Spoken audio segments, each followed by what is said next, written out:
No, I'm not talking about shopping. I'm not talking about the holidays. I'm not talking about New Year's resolutions.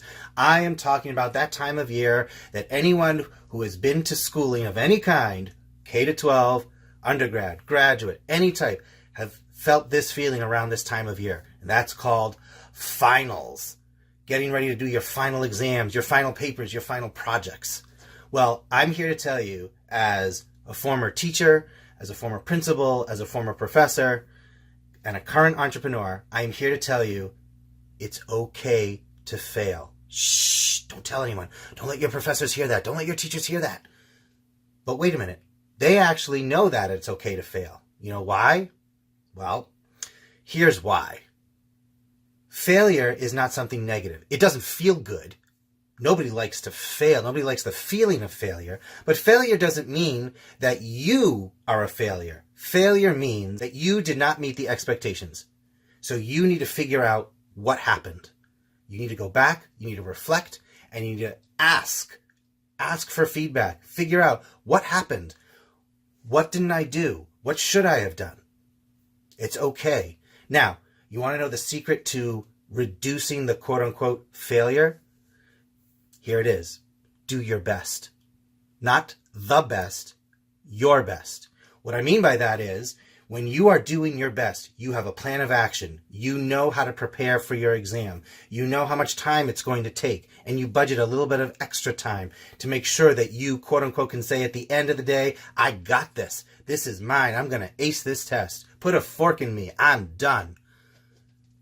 You have a plan of action. You have asked for help. You have asked for feedback.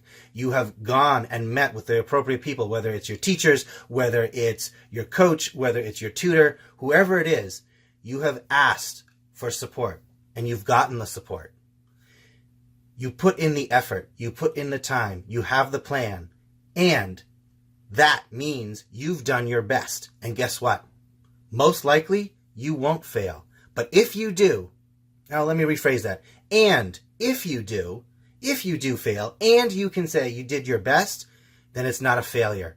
Go back to your teacher, go back to your professor and say, this is what I did, this is how I prepared, and yet I still did not meet the expectations. I want to learn what I need to do so I can do a better job next time.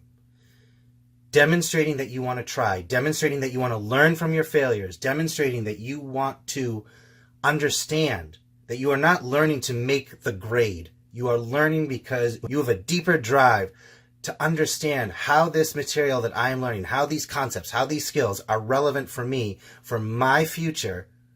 That's all that matters. Because in the end, no one is going to ask what you got on your chemistry final. No one is going to ask how you did on your 8th grade paper.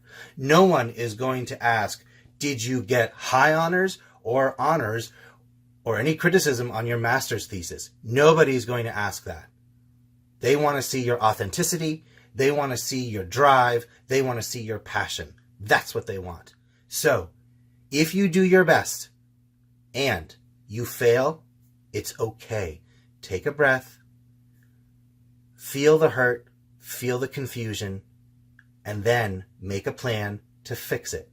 I promise you, you won't go wrong.